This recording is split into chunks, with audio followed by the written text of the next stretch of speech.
Glorious morning, BBC Santa Mesa.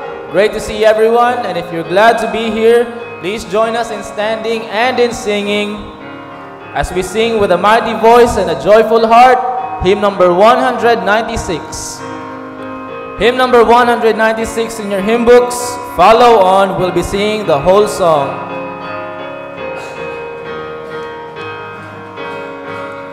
Down in the valley, verse 1, ready, sing. Down in the valley with my Savior I would go, where the flowers are blooming and the sweet waters flow. Everywhere He leads me I would follow, follow on, walking in those footsteps till the crown be won. Follow, follow, I would follow Jesus. Anywhere, everywhere, I would follow on. Follow, follow, I would follow Jesus. Everywhere He leads me, I would follow on. Down in the valley with my Savior I would go, where the storms are sweeping and the dark waters flow. With His hand to lead me, I will never, never fear. Danger cannot fright me if my Lord is near. Follow, follow, I would follow Jesus. Anywhere, everywhere, I would follow on. Follow, follow, I would follow Jesus. Anywhere He leads me, I would follow on. On the third verse. Down in the valley or up on the mountain's peak, close beside my Savior would my soul ever keep.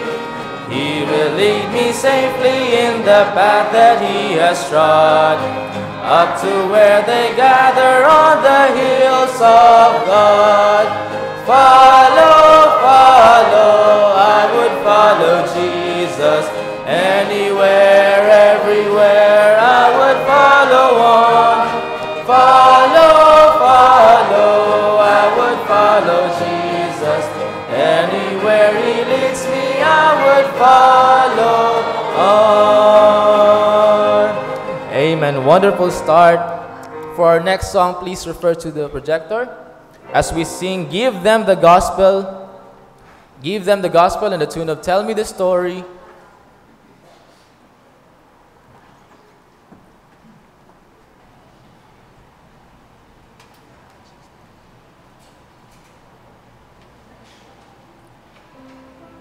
We'll be singing 2 stanzas of this song.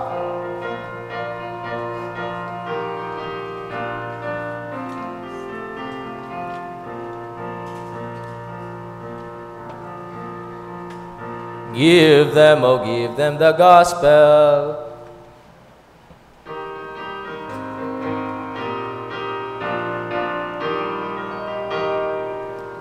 Give them, oh give them the gospel. On the first verse, ready, sing. Give them, oh give them the gospel. Why should they die in their sin? Tell them, oh tell them of Jesus. They are so burdened within. Long have they waited in darkness, waited for someone to go. Long have they sought in their blindness Jesus the Savior to know. Tell them, oh tell them the story, story of Christ crucified. Point them to Jesus the Savior, Jesus who suffered and died. Take them, oh take them the message. Why should they longer despair? Only the Savior can help them banish their sorrow and care. Then and tell them of Jesus. was for them he was slain. Give them, oh give them the gospel, let not their cry be in vain. Tell them, oh tell them the story of Christ crucified. Point them to Jesus the Savior, Jesus who suffered and died. Please remain standing and get your Bibles as we read Psalm chapter 78 verses 31 to 40. May I call on Brother Lamberto Conosa to lead us in scripture reading.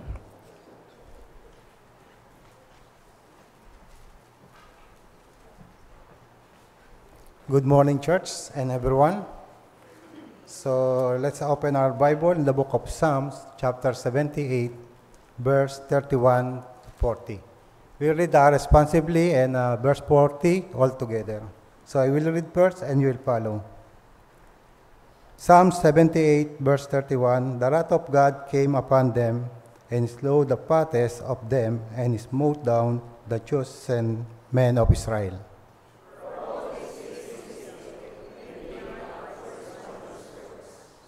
Therefore their days did he consume in vanity, and their years in troubles.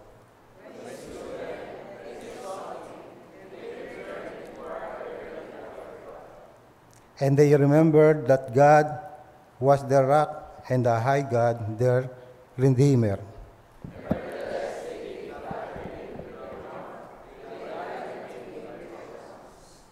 For their heart was not right with him, neither were they steadfast in the covenant.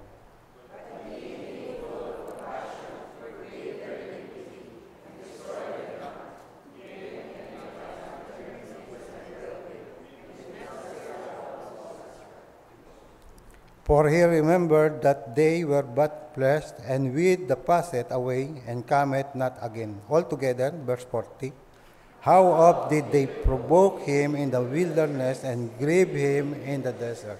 God bless the reading of his word. Let's go to the Lord in prayer. Dear Heavenly Father, once again, Lord, thank you so much for this wonderful day, new life you've given to us. Thank you for this privilege to worshiping you in spirit and truth. Forgive us our sins and cleanse us all our righteousness, Panginoon, in our lives. And we pray, bless your man to use today to deliver your message according your will, according your ways, according your word. And to magnify your name in the midst of us. Bless our giving, singing, special number, and also that your message going to deliver. Bless them, O God. And this is our prayer in Jesus' name. Amen. Please be seated as we listen to the choir.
Thank you, choir. We shouldn't lose the harvest, so we must tell the world about the cleansing blood of Christ. Please stand once again as we sing 376, Nothing But the Blood.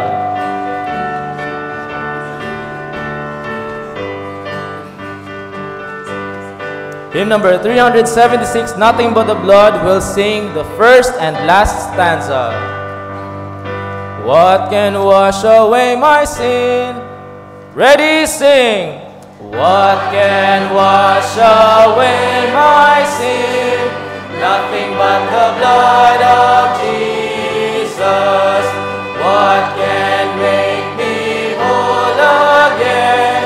Nothing but the blood of Jesus.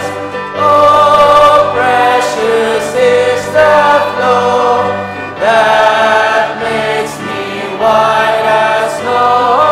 No other fount I know, nothing but the blood of Jesus. This is all my hope and peace, nothing but the blood of Jesus.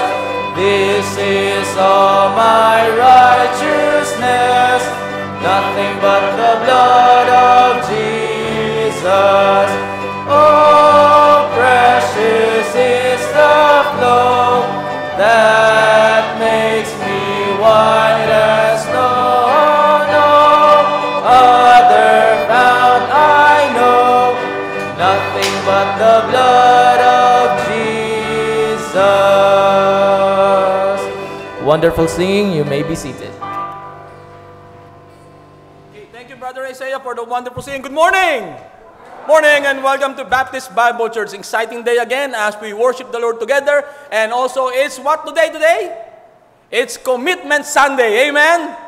Amen. I'm so excited today. I'm glad that we can be able to participate in this God-given tremendous privilege that we can be able to partner with our missionaries. We are all witnesses is our theme for this year, and today we're going to take our commitment for our week, for our missions month gift. Okay, so you have your. I hope you have prayed, and I hope that you have prayed diligently and had the Lord talk to your heart. What amount will you give to missions? Actually, ito pong missions conference po natin is not all about money. Okay, hindi lang po pera ang pinag-uusapan po natin dito. We pray that among our church that God will call people to go. Sabi doon, we lose the harvest. The harvest is already white, and we need more laborers in the harvest field.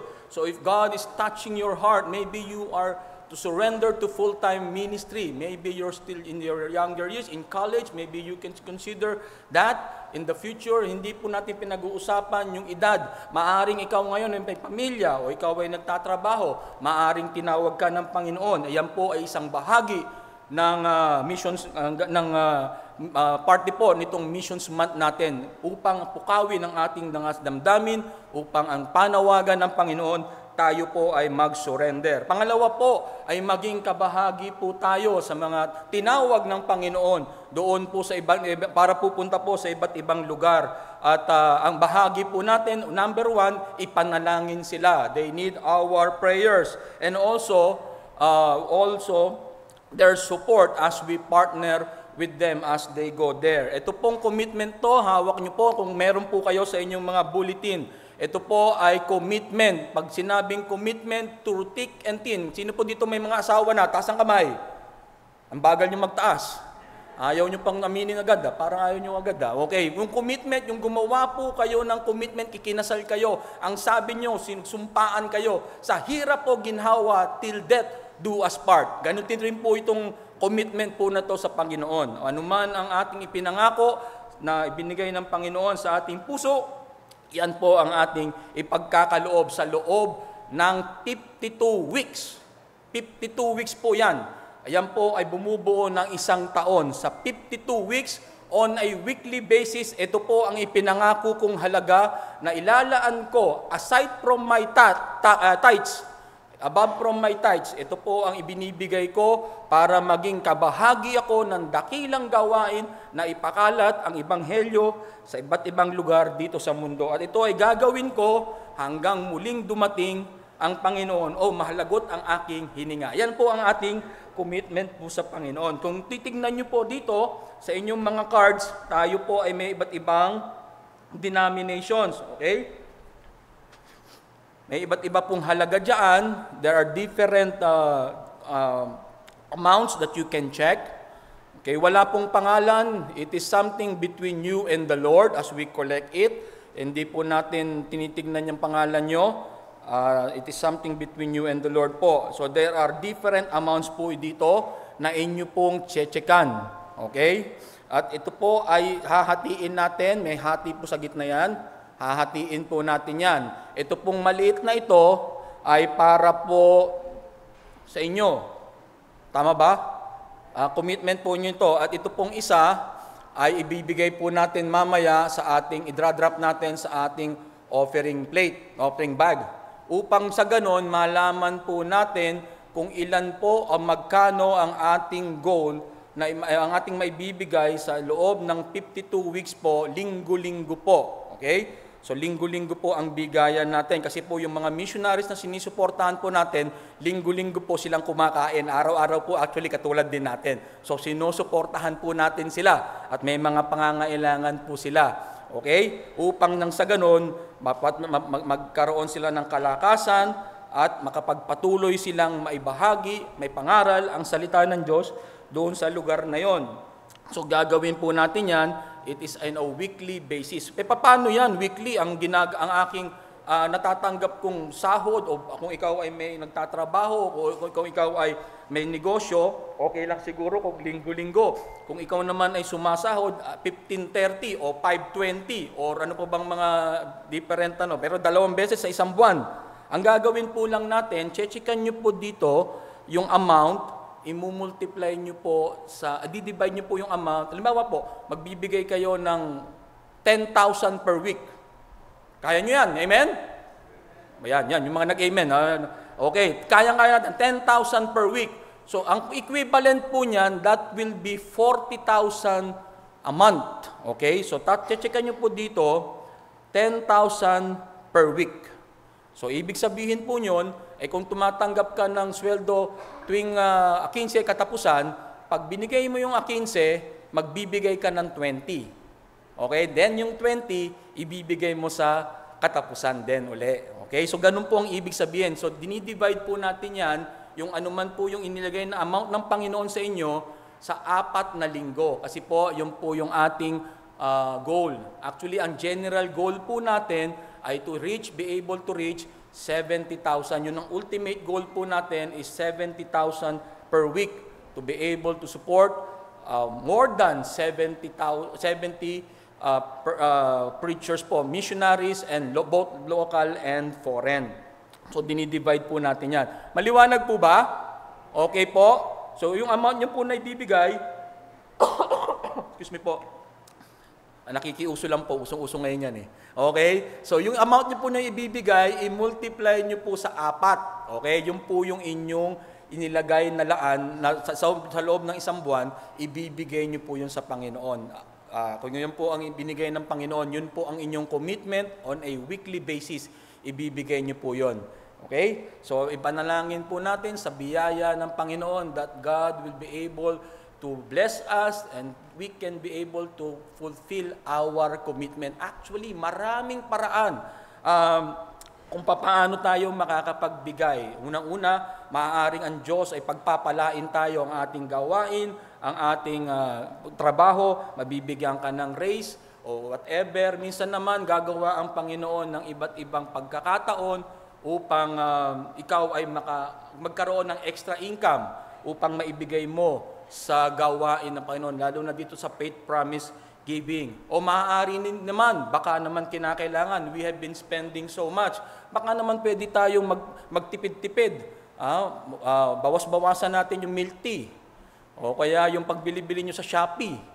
Okay, yung mga ganyang mga bagay ba, marami tayong paaring magawa na mas bibigyan natin ng importansya yung upang ang ating pong commitment ay masunod po natin. May kasabihan nga tayo, pag gusto, may paraan. Pag ayaw, maraming dahilan. And I hope wala tayong dahilan. Amen? Amen. Okay. So, yan po. Bibigay po natin yan. At mamaya po, kukolektahin po natin yan. At ipanalangin po natin na tayo po, ang bawat isa po ay maging kabahagi. If this is your first time to be involved in faith promise giving, I tell you, marami pong pagpapala ang pagbibigay sa Panginoon. And I am sorry kasi very passionate ako sa faith promise giving. I grew up in a family na kung saan yan ang binigay sa amin to be part. Kaya nalulungkot ako kapag hindi natin nare-reach yung 70,000. Hindi mahina ang Diyos ko. Mahina yung mananampalataya sa pananampalataya niya. Tama po ba? Amen. Kaya I hope that the Lord will bless us, and this year we will be accomplishing more for the Lord, reaching more people for the Lord. Amen? Amen. Okay, so let's reach 70,000 or more to be able to support our missionaries. Okay, so pasensya na lang po muna. Medyo na-emote lang ng konti.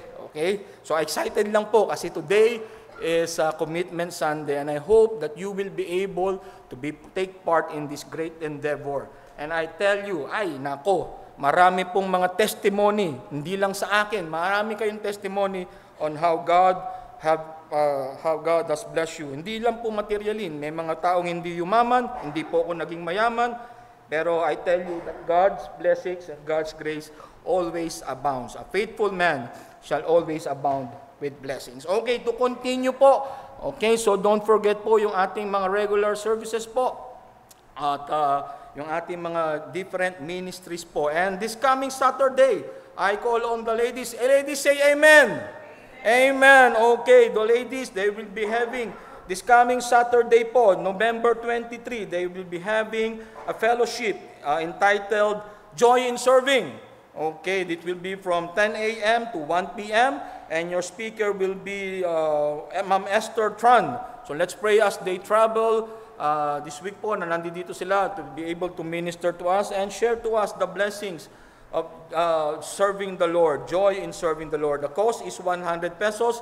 That will cover your lunch po, mga bagay po. So ladies, please do see Sister Carol at the back, so to register so that we can know how many will be attending this Saturday po yan. Okay, so wag niyo pong kakalimutan yan. And also, we would like also to again, yung pong mga ating pong missionary for this day is missionary to Sierra Leone. Okay, so they will be we will be hearing from him and challenging us. So mamaya po magpakuha tayo ng group picture after po ng ating service po. So remember that we are going to pray for him and support him as he goes. I think he will be going next year by May, Lord willing. So panalangin po natin sila. Okay?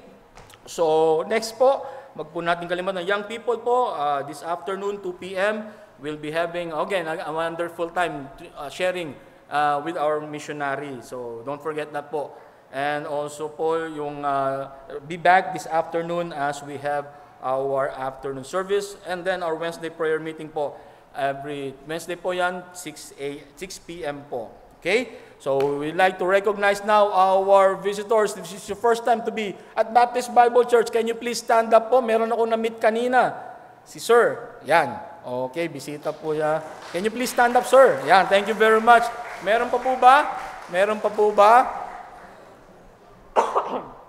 Meron pa po ba? Yan, Sir, thank you very much. Thank you po. Yan, meron pa po ba? We have 3, going 4. Meron pa po ba? Meron pa po ba? This is your first time to be at Baptist Bible Church. Okay. Also, we would like to recognize the parents of RCA, Royal Christian Academy. Can you please stand up? Yung mga parents po ng Royal Christian Academy. Okay, thank you very much po for joining us in our service. We will be hearing their children singing after the service po, during our offering. So, mapapakinggan po natin yung kanilang pong mga anak. Okay, and also with regards to that, don't forget, ilang days na lang po, Pasko na. Okay, so we have prepared first week, 3 weeks po ng kantata, and let's pray that the Lord will use those cantatas to be able to convey the message, the reason for the season. We have December 1, we're going to have the junior choir. December 8, we'll have the RCA kids, and December 15, we'll have our church choir. Please do pray for these events, and let's invite our friends so that they can hear the gospel message through the songs. Amen? Amen. Are you happy this morning? Amen. Let's all please stand up and let's sing our welcome song.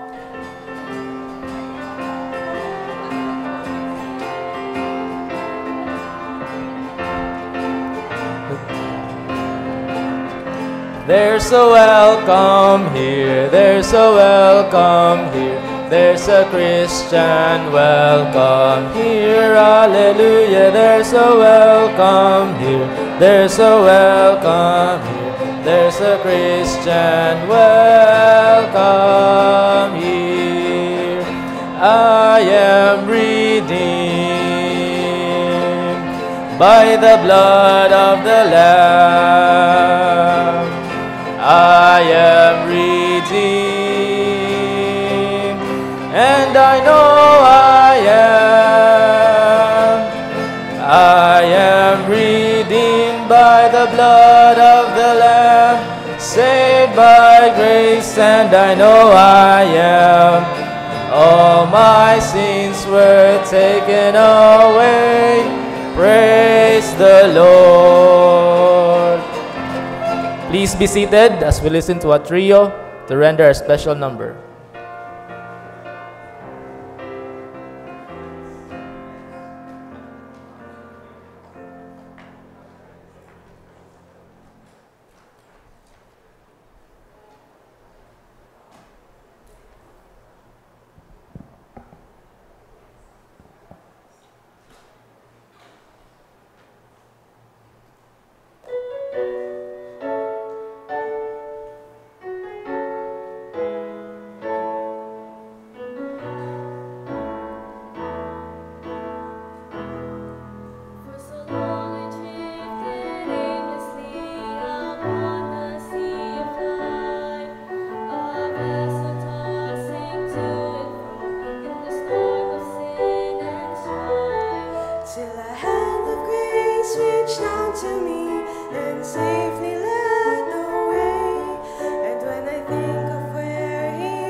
Good morning again, everyone.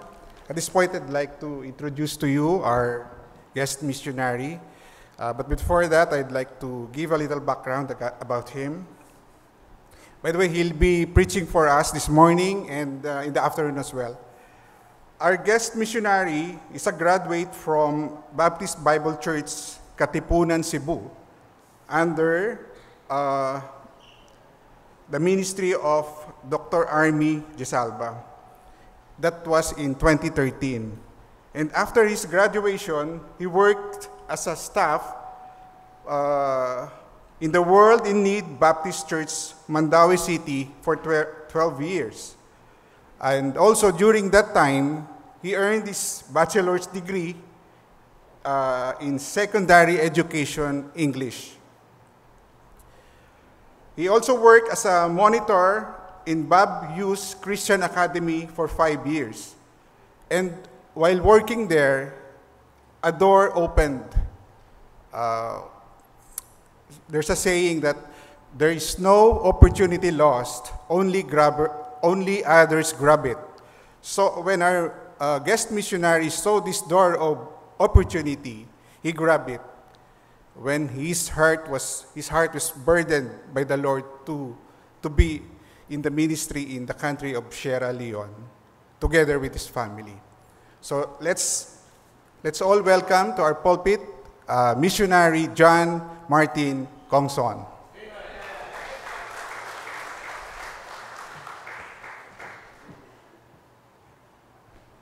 Good morning, everyone. I think I have video presentation, so before I preach, I have a short video presentation.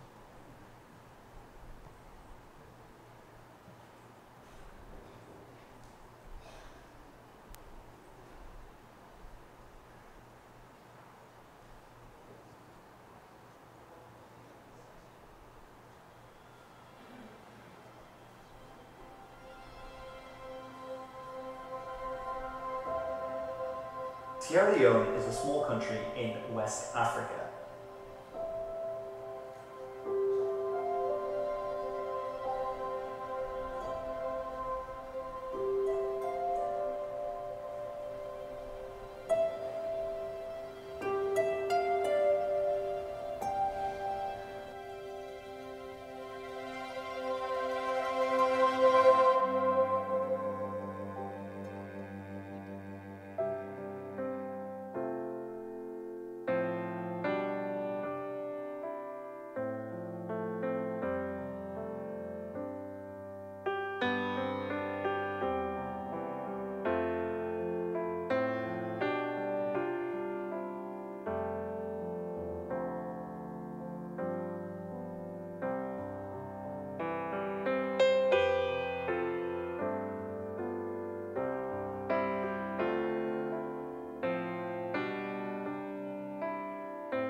Parang kinabahan ako.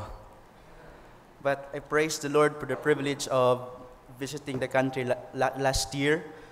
And speaking of Africa, comfort is never there. Walang comfort doon. So when I went there, although it's a Muslim country, while 77% of the populations are Muslim, but they are hindi radical Muslim. So when it comes to language, walang masyadong i-adjust kasi English lang sila. The thing is, yung culture. So when I arrived in Africa, in Sierra Leone, normally dito sa Pilipinas, yung ino-offer ng, yung example, nag-visit ka, diba, normally juice at saka tinapay. Doon, pagdating ko doon, rice, ketchup, then mayonnaise, and you mix it all together, and that's their food. So, I am thankful that I am Pinoy. Why? I can adjust. Basta hindi lang madumi, kainin natin. Basta hindi lang bato, kainin talaga. Di ba? But, kung paano ko nakita yung food na, paano na i-prepare yung food na sa ano lang, nasa lupa, nakalatag, walang hygiene, so siguro doon ako mamatay sa dumi. But, comfort is not in Africa. But by God's grace, we are excited to go back. So please pray for us, including my family. Our goal is May of next year. So if ako lang yung pupunta doon, probably pwede ako pumunta bukas. But of course, my wife, ako at saka baby. Then it costs us a lot. Yung fare namin for one person, it aabot ng close to 130,000. But the Lord called us, I believe the Lord will provide. So please pray for us. As you've noticed a video, most of the pictures are in school because that's our ministry. Because I must say that yung mga bata doon, sila yung most illiterate person I've met because as simple as, when is your birthday? Hindi nila alam. As simple as that. How old are you? In fact, when I went to a village, I tried to witness to, they considered him as the oldest man living in that village. So, I asked, paano mo nalaman ikaw yung pinaka-oldest man living in this village? Sabi niya, during the time of war, nandun na siya. So, parang ano lang ba, walang exact year kung kailan siya pinanganak. Basta as long as the time na nag-war, dito na ako. So, he's considering himself as the oldest man living in that village. So, Africa is in need of missionaries. Amen? Probably out of this crowd, may mag-surrender ng buhay nila. Amen? And the best time to serve God is when you are young. Young people, the best time to serve God is when you are young. So, I am 35 years old. So, we are going to Africa. We are leaving the comfort of our homes just to preach the gospel. Amen? Are you there? So, before I preach, yung preaching ko, 30 minutes and 3 hours. Tapos na tayo. Diretso na until the afternoon service. Amen? But before I preach, I have a song, and I hope this will be a blessing to everyone.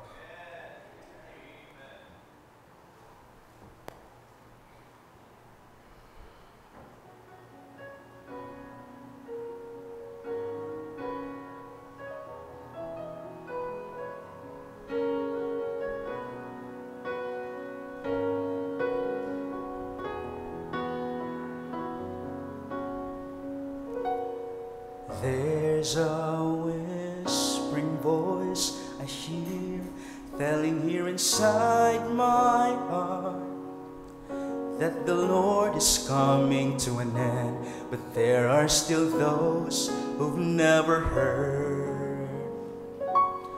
They are dying by this time, and we are needed to go there to show the light and guide them in the way that they should go. It's the only thing we can share more than anything in this world. So we ought to go and tell that Jesus died for them. So here I am, send me to the place you want me to go, that I may work while it is day.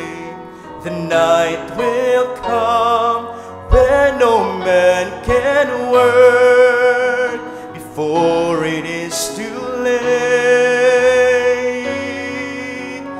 Here I am.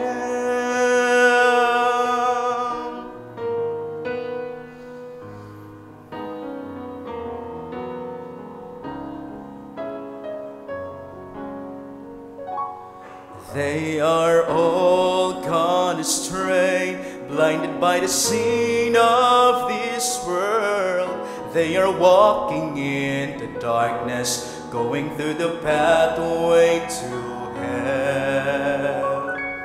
We will not be so selfish to tell the world about His love. The Lord had said, "Whom shall I send, and who will go for us?"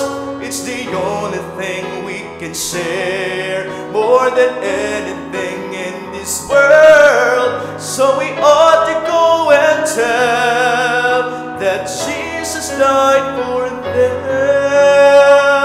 So here I am, send me to the place you want me to go, that I may work while it is day. The night will come when no man can work before it is too late. Here I am. What shall I render to the Lord for all the goodness that He gave? So it's time to decide. Here I am.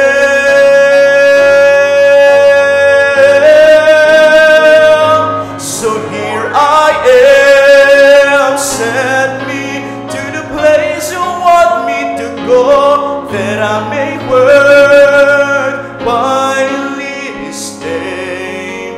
The night will come when no man can work before it is too late. Here I am.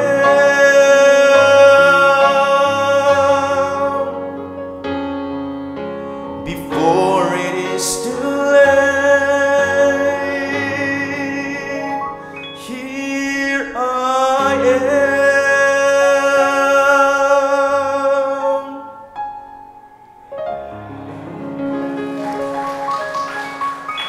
Amen. Tapos na. Uwi na tayo.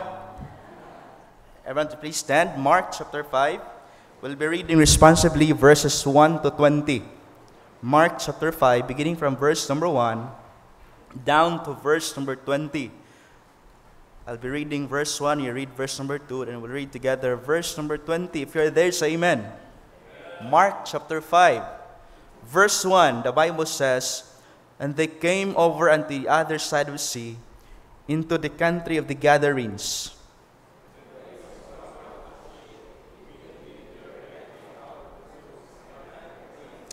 Who had his dwelling among the tombs, and no man could bind him, no, not with chains.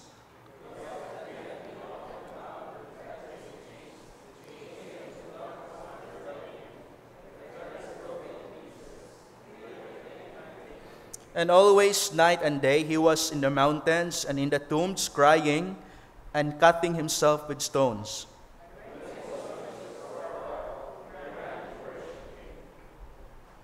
Verse 7, and he cried with a loud voice and said, What have I to do with thee, Jesus, thou Son of the Most High God? I adjure thee by God that thou torment me not.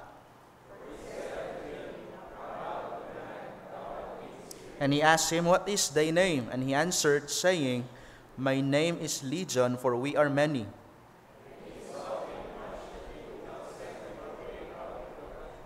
Now there was there nigh unto the mountains a great herd of swine feeding.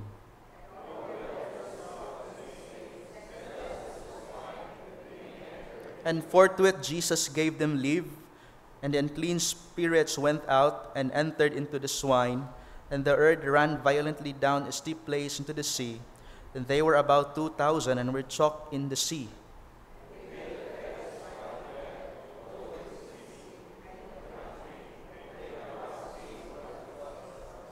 And they come to Jesus and see him that was possessed with the devil and had a legion, sitting and clothed and in his right mind, and they were afraid.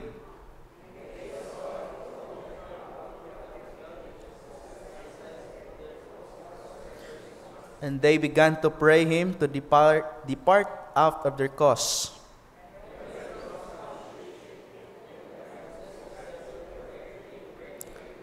Verse 19, howbeit Jesus suffered him not, but saith unto him, Go home to thy friends, and tell them how great things the Lord hath done for thee, and hath had compassion on thee. Verse 20 together.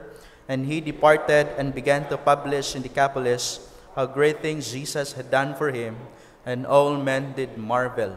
This morning, save to serve. Amen?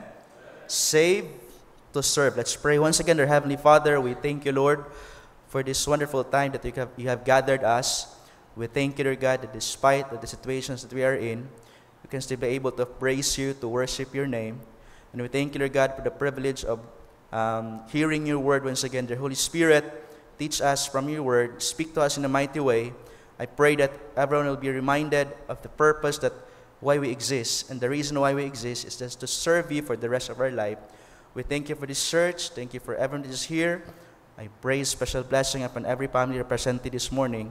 Once again, thank you for everything that you have done. Commit to the rest of the service. In Jesus' name I pray. Amen. You may be seated. Save to serve. And I believe probably this is a very commercialized statement that we always keep on hearing, that you are saved to serve. And sometimes we need to be reminded that the reason why God saved us is to serve Him. And because salvation goes beyond coming to church on a Sunday. Salvation goes beyond not just coming to church on a Sunday afternoon, probably Wednesday. But salvation is service.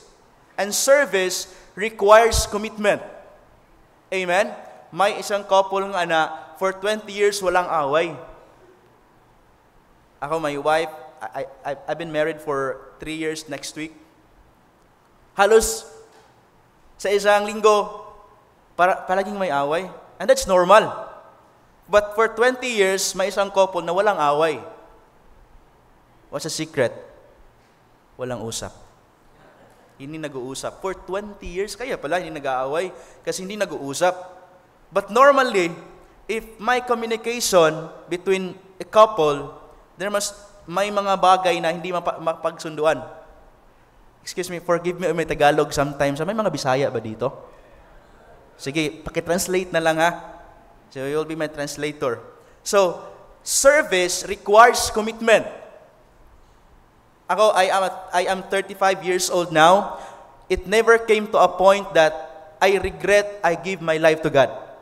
Hindi dumating sa punto sa buhay ko na nagmahay or ano yung nagmahay? Nagsisi na binigay ko yung buhay ko sa Panginoon. In fact, I am very excited. I am very happy I'm serving the Lord. So this morning, in our text, there was one man, and I believe this is a familiar story. The man with an unclean spirit, may isang tao na napossess ng demonyo. And by the way, if you are saved, the devil cannot possess you anymore. Amen? But the devil can obsess you. And the reason why the devil will obsess us because hindi gusto ng kaaway na tayo ay magamit sa Panginoon. The reason why ang buhay natin, sirain ng kaaway kasi hindi niya gusto na tayo ay magpagamit sa church. But if you look at verse number 15, for the sake of time, and they come to Jesus and see him that was possessed with the devil and had the legion, sitting and clothed and in his right mind, and they were afraid. Ito yung conclusion. And they come to Jesus and see him that was possessed with the devil, yung tao na napossess ng kaaway, and had the legion, sitting. Prior to his salvation, he was in the mountains and in the tombs, crying himself with stones, not on his right mind.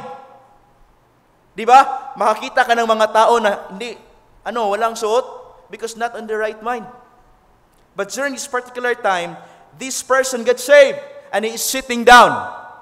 And by the way, after you get saved, the first thing that you need to do is to sit down and listen to the Word of God. Amen? Cloth.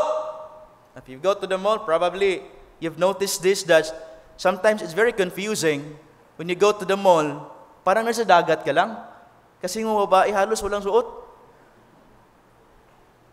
Saan ba ako, nasa dagat o nasa mall? If you go to the beach, it's very confusing as well.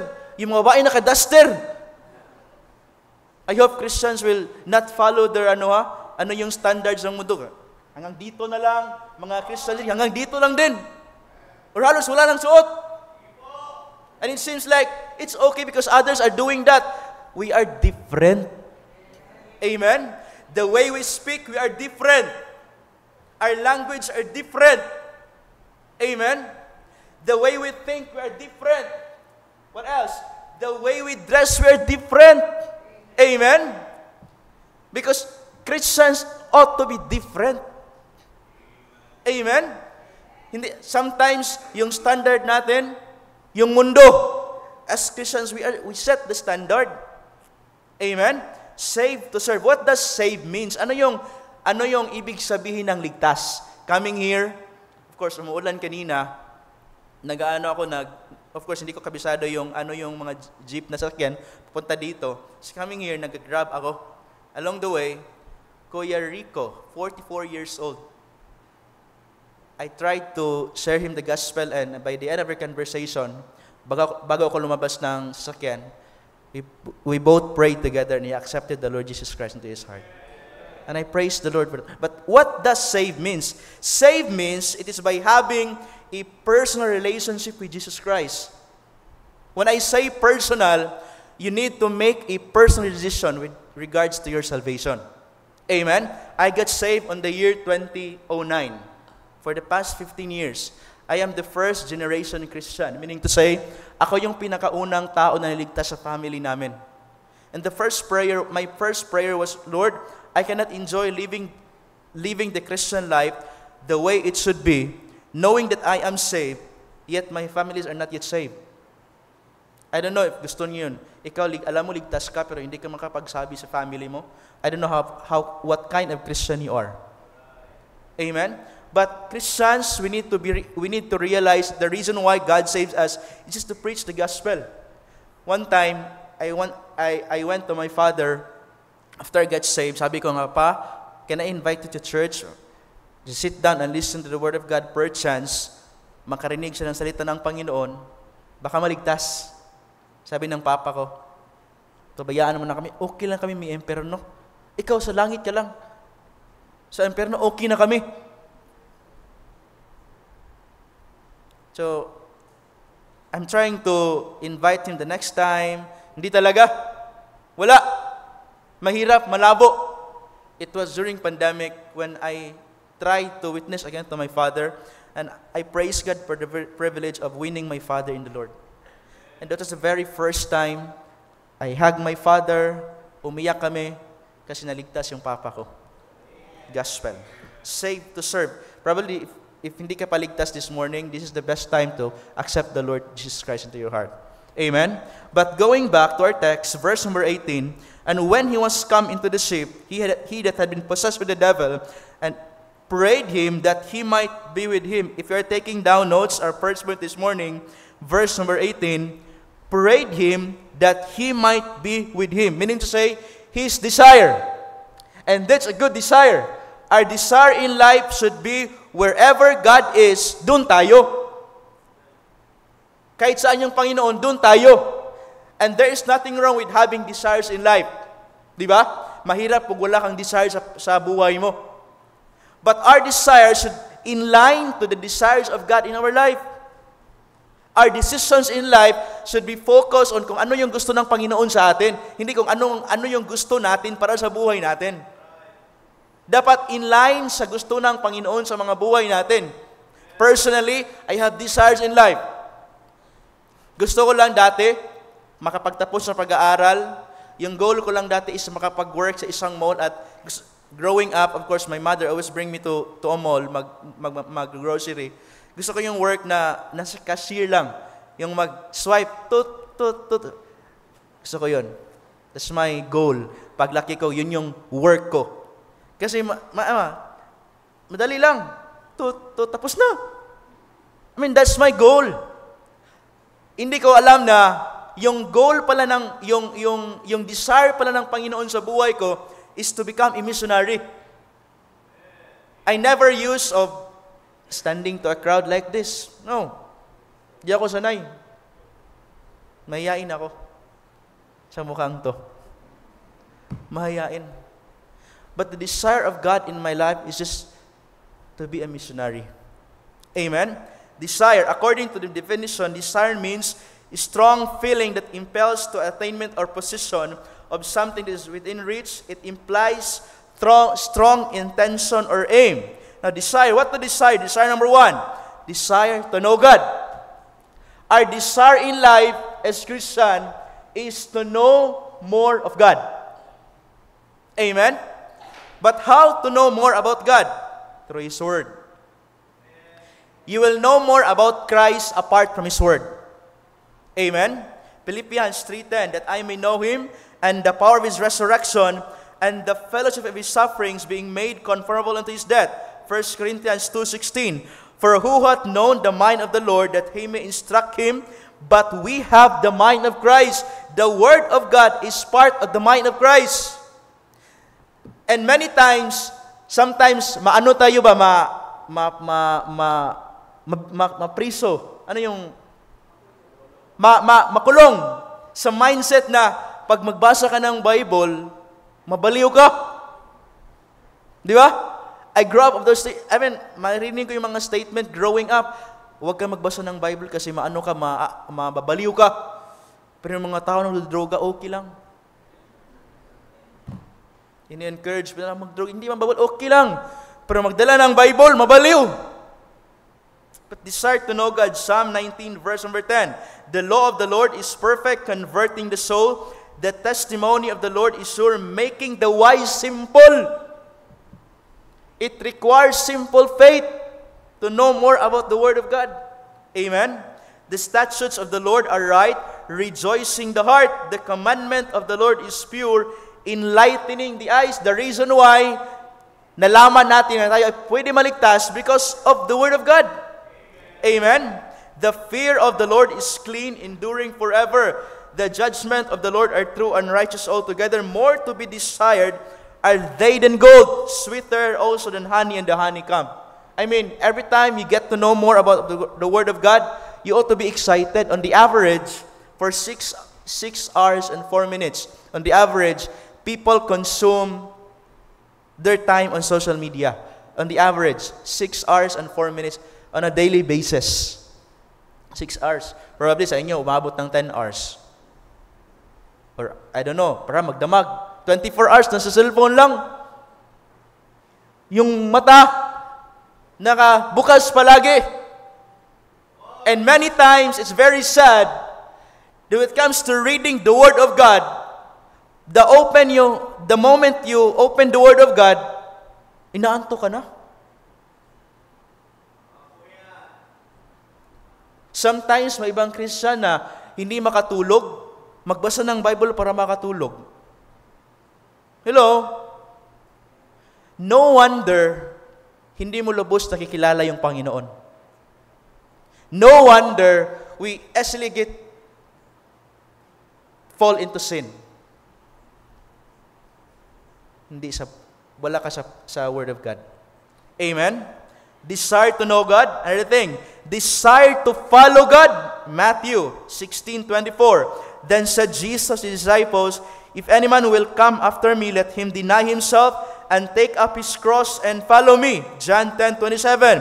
My sheep hear my voice, and I know them, and they follow me. Desire to know God. Desire to follow God.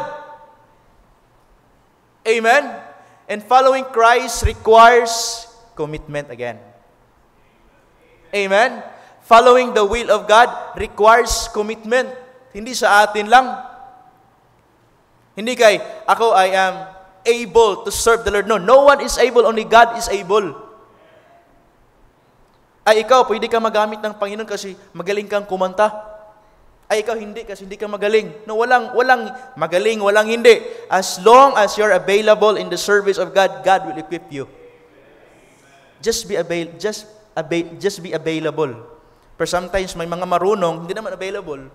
Hindi mahirap. Sometimes may mga able na sana magamit ng Panginoon, wala.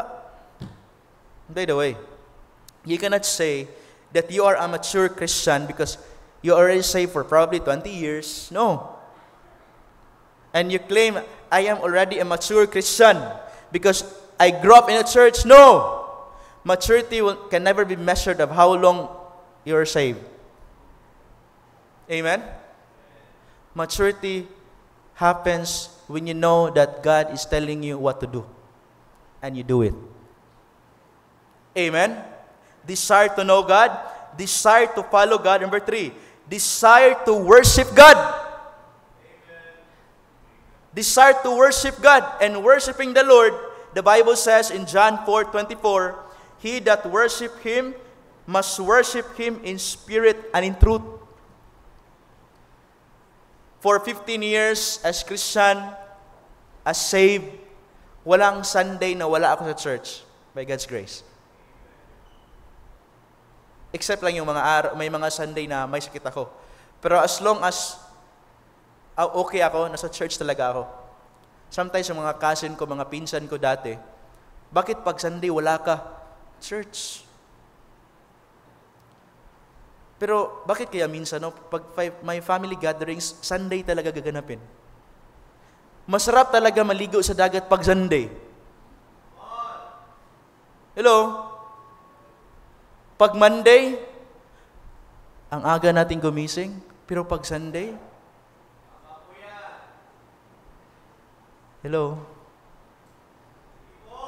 Pag Sunday, pag Monday, sometimes takot tayo na malate sa work. Pag sa church, okay lang na malate. And it's very sad. Amen? Yung mga tao na nga nag-worship ng Panginoon na hindi kaya makapagligtas sa kanila, may mata na hindi makakita, may paa na hindi makalakad, may kamay na hindi makagalaw. I mean, ano pa nga yan? Ano yun sa Tagalog, yung naglalakad sa kalsada ba? Sa amin, nagprosesyon. Ganun rin ba dito? O nagdadala ng kandila. Sometimes, may buhok na nasunog, sa'yo pala. Kasi nakasunod ka. So I grew up sa ganung bagay. Kukuha ka ng yung flowers ba na nasa ano talaga yung may holy water kasi mas powerful. I mean, those people are very sincere, waking us up as early as 3 a.m. Simbang gabi. Di na natutulog yun. 12 midnight, gising na. Kasi takot na maubusan ng chair sa church. And those people are very sincere. But sincerity will never bring us to heaven. Amen?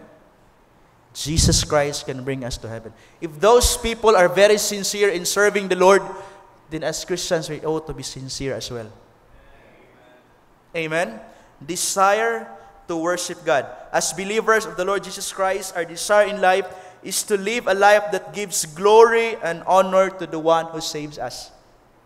That's our desire. Psalm 27 verse 4. One thing have I desired of the Lord, that I will seek after, that I may dwell in the house of the Lord all the days of my life, to behold the beauty of the Lord and to inquire in His temple. There is beauty in church. And despite our characters, there is still beauty in the church. Amen? You got to know more about church, fellowship with the brethren. Inquire in His temple. It talks about prayer. By the way, there is power in corporate prayer. Amen? It's good to pray for someone. Hello? And by the way, we are a result of prayer. Someone is praying for us. Do you realize that? May mga tao na tayo ay pinagdasal. Tama ba yung Tagalog ko? Pinag-pray tayo. Amen? Ako, my prayers by God's grace are being answered by God. First, yung family ko naligtas. There's an answered prayer. Pangalawa, may mga tao na nag-pray sa akin na ako ay magsuko ng buhay. It was an answer to prayer. And prayer works. Amen? Inquire in His temple. Number 1, the desire. Number 2, the declaration, verse number 19, Mark 5:19. The Bible says, howbeit Jesus suffered him not, but saith unto him, sabi ng verse 18, prayed him that he might be with him. Yung desire niya, Lord, wherever you are, I'll go with you.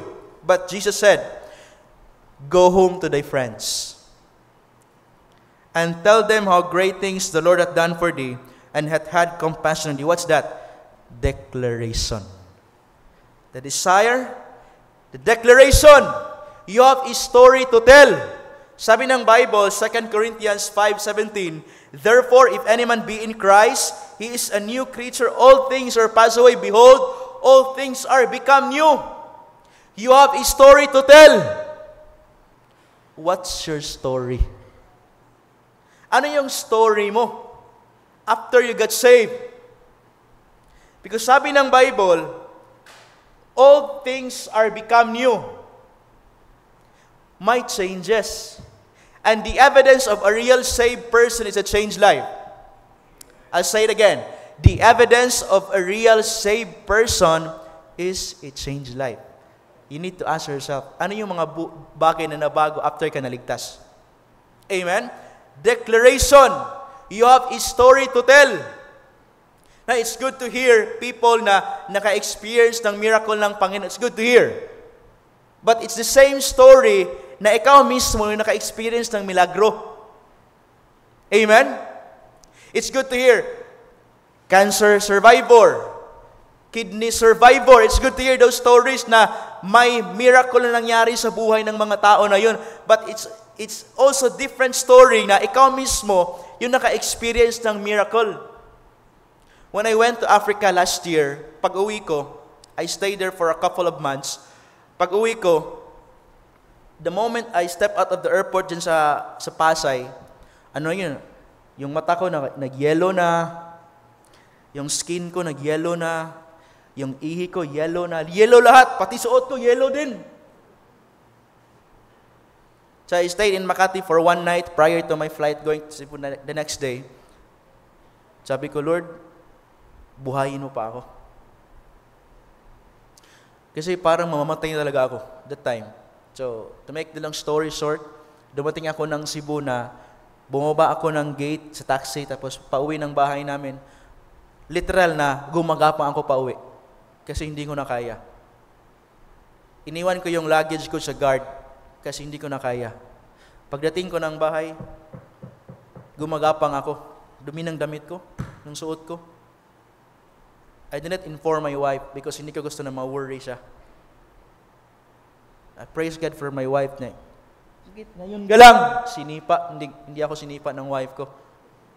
Praise God for my wife. Of course, my wife took care of me. This was Monday morning. Tuesday afternoon, we went to the doctor. Sabi ng doctor na, ginanon yung mata ko, sir, you have malaria. Ano yung, minulat yung mata ko, sir, you have malaria. Admit right away. Of course, 35, 34 years old. First time ko ma-admit. Umiyak na ko kasi, pag-admit kasi, yung conclusion ko kay patay na agad.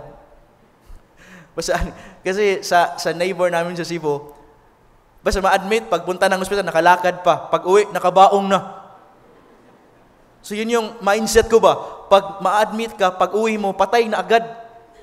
Kasi I grew up on kanang yung mga sa kapitbahay ko, papunta ng ospital, nakalakad. Pero pag-uwi na, nasa kabaong na. So sabi ng doctor, sir, you need to be admitted because delikado, may malaria ka. So I cried. Sabi ko sa wife ko na, kung mamatay ako, ito yung next husband mo. So, nagbili na ba? So yung anak ko, 2 years old pa, ito yung next husband mo, ako. So I stayed in the hospital for a couple of weeks. I undergo a series of lab tests. Sabi ng doctor, sir, you have malaria.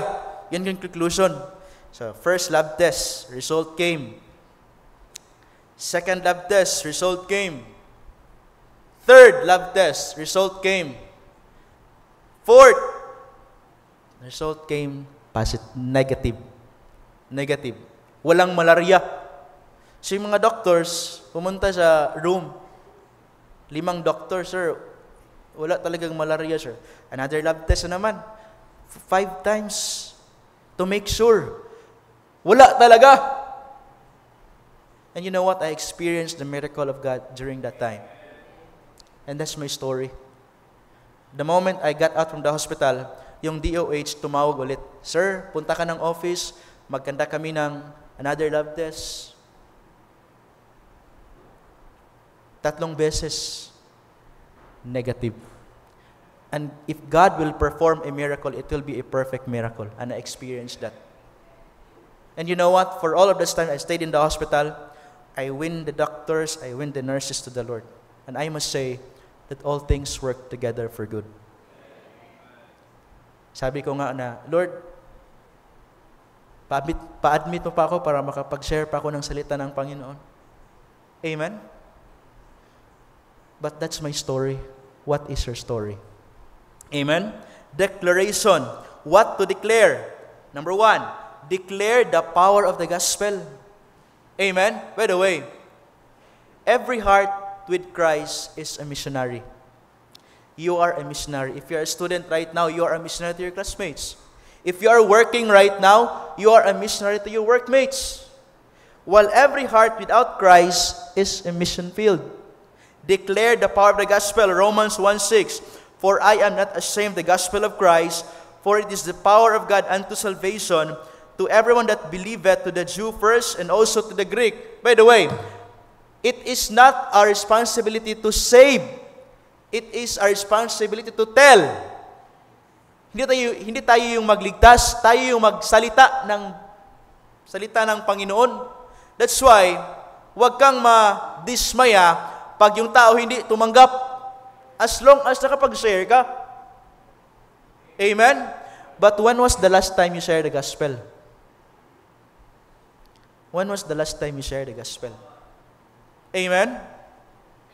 When was the last time? 1 Corinthians 9:16. For though I preach the gospel of, I have nothing to glory of, for necessity is laid upon me, yea, woe is me. Hindi wow ha, woe is me. If I preach not the gospel, 2 Corinthians 10:16, to preach the gospel in the regions beyond you, and not to boast in other man's line of things made ready to our hand. Preach the gospel. Declare the power of the gospel. Amen? This church will lose its purpose if the church are not winning people to Christ. Because the purpose of the church is to bring out the gospel to the community. Amen? Hello? Preach the gospel. Number 2, declare the promise of the gospel. What's the promise of the gospel? John 14. Let not your heart be troubled. You believe in God, believe also in me. In my Father's house are many mansions. If it were not so, I would have told you, I go to prepare a place for you. And if I go to prepare a place for you, I will come again and receive you unto myself, that where I am, there you may be also. That's the promise of the gospel. That we have mansions in heaven. Amen? You have mansions. I have mansions in heaven. Hello? And Christians ought to be excited because we have mansions in heaven. Hello? Amen? Declare the promise of the gospel. Normally, if yung tao maggawa ng mga promise, sometimes hindi ma-fulfill. But when God will make a promise, He will surely fulfill it. Because God will never fail us. Amen? That's why, when you serve the Lord at this is your last day. Because yung sabi ng Bible, may promise. And no one can claim that promise but only Christians. Amen? Declare the promise of the gospel. Number 3, declare the person of the gospel. Ano is the person of the gospel? Sino? Hindi kilala niyo na. I claim to be the appointed son of God. Tumakbo pa. Walang iya.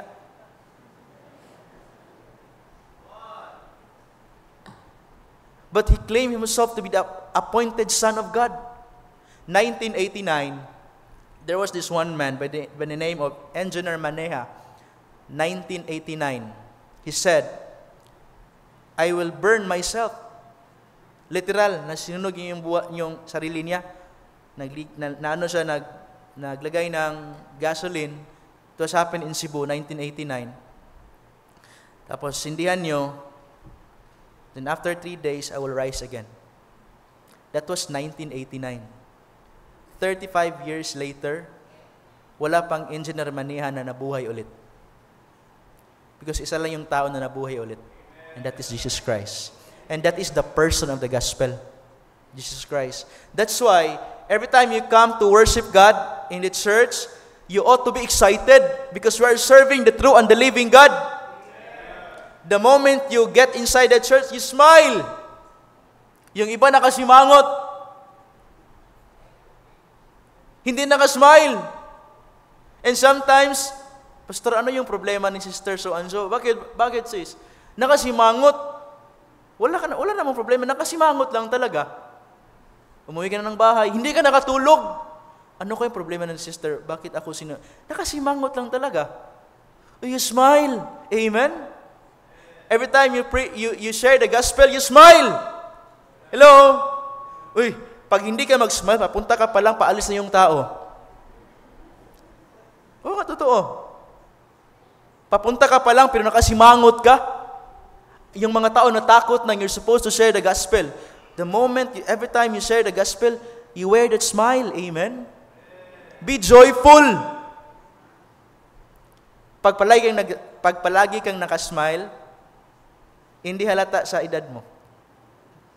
Oh, ako 35. I always keep on smiling. I am 16 years old. Amen? Smile. Amen? Be joyful. We have a promise to claim. We have the person of the gospel, and that is Jesus Christ. Amen? It is joy to know that the one that we are serving right now, the one that we are worshiping right now, is alive. Jesus Christ is alive. Amen? Declare the person of the gospel. In the book of Genesis, Jesus is our creator. He is described as their creator. For the sake of time, in the book of Exodus, He is the Passover lamb. In the Leviticus, He is the high priest. In the book of Numbers, He is water in the desert. In the book of Joshua, He is the commander of the army of the Lord. We'll jump to the New Testament. In the book of Matthew, the Messiah who is king. In the book of Mark, the Messiah who is a servant. In the book of Luke, the Messiah who is a deliverer. In the book of John, the Messiah who is God in the flesh. In the book of Acts, the Spirit who dwells in His people. In the book of Romans, the power of God unto salvation. Amen? In the book of, we'll jump to 1 Thessalonians, He is our comfort in the last days. In the book of 2 Thessalonians, He is our returning King. In the book of 1 Timothy, He is our crown of righteousness. In the book of 2 Timothy, He is our Christ, our helper. In the book of Titus, God is our hope. Amen? In the book of Philemon, He is a friend that sticketh closer than a brother. In the book of Hebrews, He is our high priest. In the book of James, praise the Lord, God is our great physician. Amen? In the book of 1 Peter, He is our hope in times of suffering. Amen? The world is suffered right now, but we have hope in Jesus Christ. Amen? In the book of 2 Peter, He is the restorer of all things. In the book of 1 John, He is our love and light. In the book of 2 John, He is our Christ come in the flesh. In the book of 3 John, He is our prosperity, health, and peace. In the book of Jude, Jesus is the Lord coming with 10,000 of His believers. Amen? Are you excited for the second coming? But many have heard the second coming, but few only heard of the first coming. And it's very sad. Hello? In the book of Revelation, Jesus is the King of Kings and the Lord of Lords, the Alpha and the Omega, the beginning and the end, and He is coming again, and the one who makes all things new. This is the Jesus Christ that we preach. He is alive. Declare the person of the gospel, Jesus Christ. What's our battle cry? Jesus saves. It's our cry. Amen? Declare the promise of the gospel. Number 1, the desire. Number 2, the declaration. Verse number 20, Mark 5:20. And I'm done. And he departed and began to publish in Decapolis how great things Jesus had done for him, and all men did marvel. The Lord said, go home to thy friends and tell them how great things the Lord hath done for thee. And by the way, the moment you accept Jesus Christ into your heart, that is the great things that happens into your life. That is the most great things happen into your life. Amen? Are you saved? Great things. Verse 20, and he departed and began to publish the desire, the declaration, number 3 and last, the difference. Meaning to say, for the sake of alliteration, difference means his obedience. And he departed. Sabi ng Bible, nag-obey siya. Sabi ng Bible, and he departed, he walked, and began to publish in Decapolis how great things Jesus had done for him. And in our obedience, there is blessing. Amen? In the book of John chapter 21, Peter went back into fishing. Amen? Sabi ng story dito sa John 21, na the Bible says, after these things, Jesus showed himself again to the disciples at the Sea of Tiberias, and on this wise showed he himself. There were together Simon Peter, Thomas called Didymus, and Nathanael of Galilee, and the sons of Zebedee, and 2 other of his disciples. Simon Peter saith unto them, I go a-fishing. Now, imagine, for 2.5 years, Peter served the Lord. But during this particular time, Simon Peter said, I go a-fishing. Meaning to say, si Peter nag-backslide. And he said, they say unto him, we also go with thee. Diba? Our decisions matter. Pag mag-decide ka na lumayo ka sa Panginoon, may mga tao na madadamay. Hello? They went forth and entered into a ship, and immediately that night they caught nothing. Because wala ka talagang makukuha if you're outside in the will of God. If wala ka sa kalooban ng Panginoon, wala ka talagang makukuha. Because wala talaga tayong makukuha pag nasa mundo tayo. Amen? And that night they caught nothing. Verse 4, but when the morning was now come, Jesus stood on the shore, but the disciples knew that it was Jesus. It's very interesting. These disciples served the Lord Jesus Christ for almost 3 years.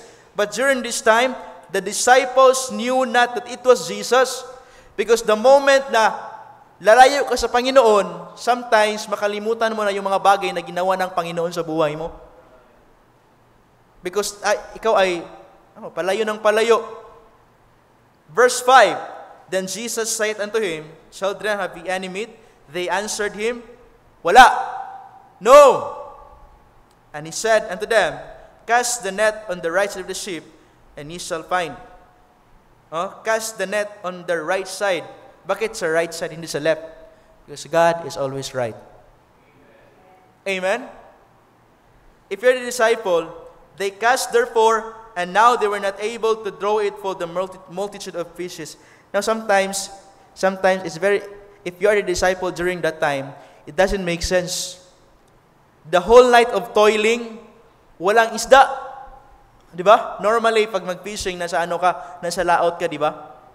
But this morning, yung Panginoon nasa seashore na, sabi ng Panginoon, you cast the net on the right side of the ship. And it doesn't make sense. Lord, walang isda dito. Walang isda doon, dito pa. Di ba? But the disciple, they cast therefore, and they were not able to draw it for the multitude of fish. What is that? Obedience. There is blessing in obedience. Amen? There is blessing in your obedience. Another thing, there is joy in your obedience. You know, as parent, my desire for my son is to grow, lumaki siya na may joy, may tuwa na siya ay mag-serve sa Panginoon. That is my joy, seeing my kids are serving the Lord. I am very happy where my family is serving the Lord. My siblings did not understand that, bakit ka papupunta ng Africa? Technically, we're orphans kasi both of my parents died already. My mom died at the age of 40 years old. Yung papa ko, 50 years old. 50, namatay na. Technically, we're orphans. So I am standing as both parents sa mga kapatid ko. Sabi ng isang brother ko na, bakit ka papupunta ng Africa? Ang layo nun. They will not understand that. And you know what? Ito yung pinaka-safe na lugar kung saan kami dadalhin ng Panginoon. If God is calling me to Africa, pero hindi ako punta, Philippines is the most dangerous place for us. Although Africa, it's very dangerous as well, but doon kami tinawag ng Panginoon. And it is a very safe place for us. And we are excited.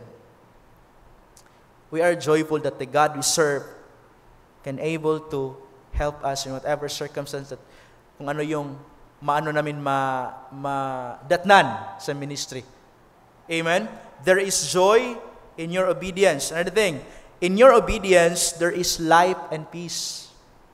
Yung totoong buhay, hindi yung buhay na hindi ligtas. Yung totoong buhay, yung buhay na ligtas.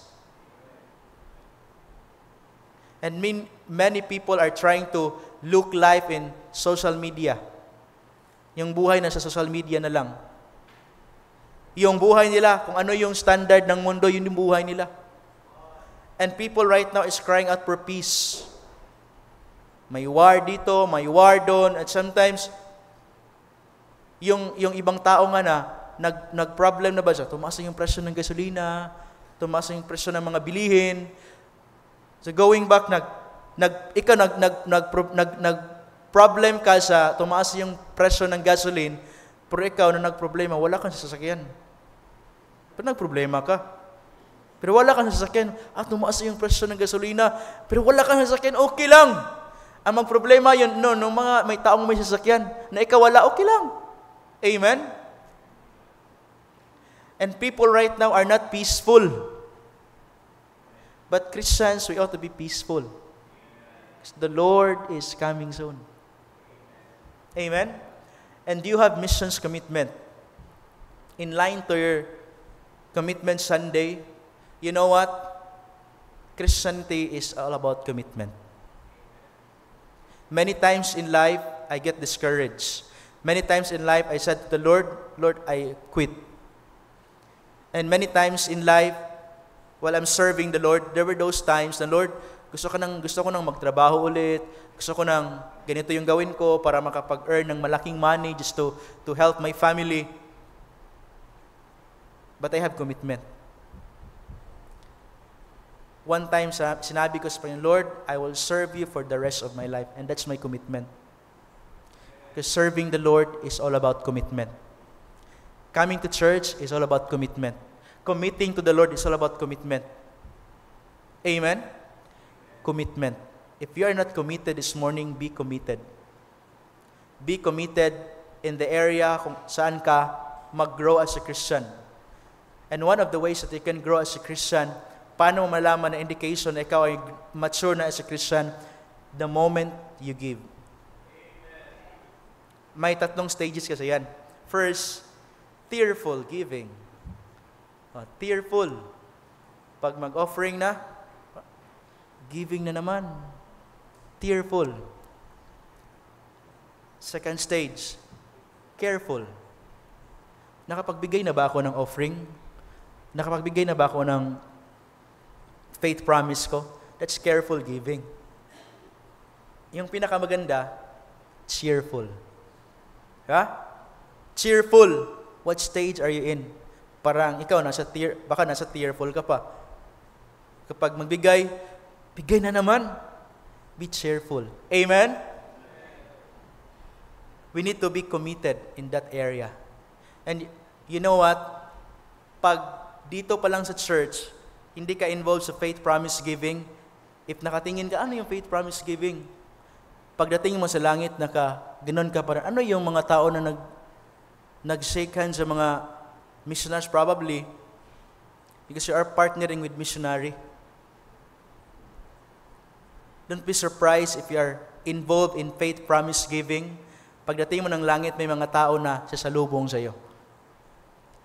But be surprised if hindi ka involved sa faith promise giving, masurprise ka din na walang tao na sumalubong sa iyo. Kasi dito pa lang, hindi ka na involved. Be involved. Amen?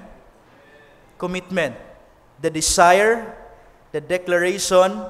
Number 3, difference.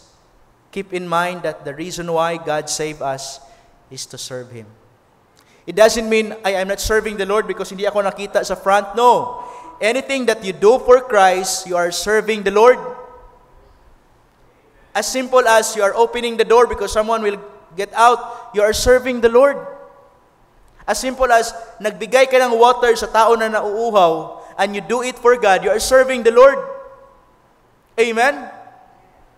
Yung mga tao, may mga iba, hindi ako nag-serve kasi wala ako sa front, kahit hindi ka nakita, but nag-serve ka, you are serving the Lord. Pagdating ko dyan, may mga nagsalubong sa akin, nakaganon, Sarah, parang nakasali yung mga Miss Universe. And they're happy serving the Lord. Amen? Serve the Lord. Because that's the reason why God saves us, is to serve Him.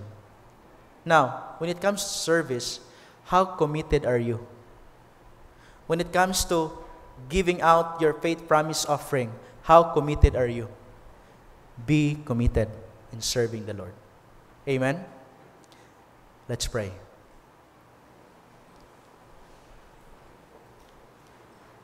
Let's pray. Once again, our Heavenly Father, we thank you, Lord, for a very short time of giving out your word. Thank you, dear God, for reminding us that the reason why you save us is to serve you.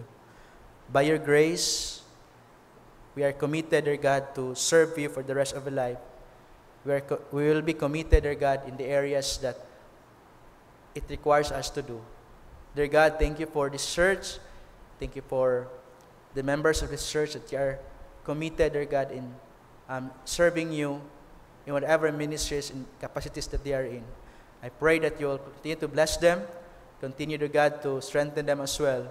Give them the joy to serve and the privilege to serve you, dear God. I pray as we commit to you our service today, that we will be committed, dear God, and reminded of the things that we ought to do as Christians. Help us to be a beacon of light in the areas that you put us in. Help us to be a faithful witness of the gospel, a faithful messenger of the gospel. And I pray, dear God, that while waiting for your coming, that we ought to be excited in serving you. We ought to be joyful in serving you. Just commit to the rest of the service today. In Jesus' name I pray. While heads are bowed and eyes are closed, if you are here this morning and if you are not saved, this is the best time to accept the Lord Jesus Christ. Salvation means personal relationship with Jesus Christ. Salvation means going to heaven. Salvation means believing in the finished work of Jesus Christ. If you are not saved this morning, probably for the visitors, if you can slip your hand and you're indicating, I am willing to accept Jesus Christ to my heart. Just raise your hand, and by raising your hands, you are accepting the Lord Jesus Christ in your heart. Anyone this morning? Amen. I speak to the Christian this morning. If you are saved, if you are born again believers, how is your commitment to God? Kumusta yung service mo sa Panginoon? Are you still joyful in serving the Lord? Do you still have joy every time you serve the Lord? Sometimes we need to check ourselves. There is joy in serving the Lord. Come to the front, talk to the Lord. Lord, please give me the joy to serve. Amen.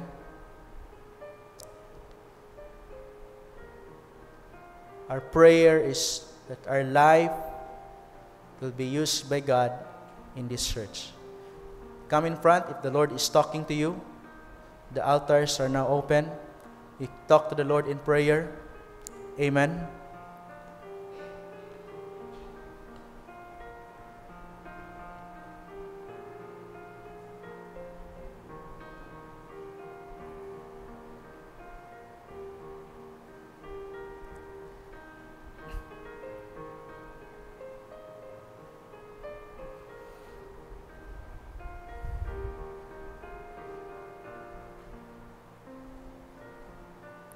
Once again, our Heavenly Father, we thank you, Lord, for this morning that you have given to us. Thank you, Lord, for the joy of worship. And we thank you, dear God, that we can be able to serve you, dear God, in the life that you have given us. Help us to be faithful. Help us, dear God, to be committed in whatever areas, dear God, that you allowed us to serve you. Help us, dear God, to be fruitful. And I pray as we continue to worship you, you give us the strength and the wisdom to serve. Just commit to the rest of the service. Thank you for everything that you have done. Just commit to the rest of the afternoon service as well. Thank you for everything. In Jesus' name I pray. Amen and amen. Thank you and good morning. Okay, thank you, Missionary John, for that message. Are you blessed? Amen. Okay, now it's time to worship the Lord through our giving. Again, the tithes belongs to the Lord, and beyond that is what we give to missions. Okay, so let's all please stand up, and let's call the ushers to please come. Don't forget to drop your commitment slip. If you're ready already, yung naka-ready na po kayo, drop yung pong commitment slip sa araw po na to. Kung hindi pa, kinakailangan nyo, mamaya pa po, hapon, pwede rin po nating ibigay. Okay, that is what we will be promising to the Lord this coming 2025 as we give and partner to other missionaries. Let's pray. Father in heaven, Lord, we are so grateful for this time to be able to come together to worship you. Thank you again for reminding us, O Lord, and for us, your purpose for us for being saved is to serve you. Again, Lord, we pray that you continue to bless your people as we give our tithes and give our offerings and our faith promise, O Lord. We pray you'll use this for the furtherance of the gospel. And pray all these things in Christ's name. Amen. Please be seated while we have our offering. We'll be hearing from the RCA kids.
blessed to hear them?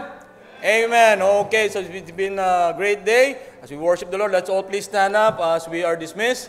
Don't forget to come back this afternoon at 3 p.m. as we have our afternoon service. So right after the service po, wag po kayong alis agad. We're going to have our picture taking with our missionary. Okay, then kids, sama kayo dun sa harapan, ha? Okay? Sige. O, sige. Okay, mabilis lang ko. Lahat ng Sierra Leone group, please, baba ka agad tayo for the fellowship. And also, for the congregation, please get a souvenir at the back to be distributed by our usherates. Okay. Sa back. Squeeze us in prayer, Brad. Okay, let's all pray. Again, our gracious God, we would like to thank thee, O God, for what we accomplished this morning. Thank you for the message. Thank you for your missionary that you brought here, O God. And also, bless as we partake of our separate ways, may you protect us, O God. Thank you very much. All glory belongs to you, O God. In Jesus' name we pray. Amen. Picture taking po pala. Nasa hall. Kids. After po, pababa ka agad ng mga Sierra Leone.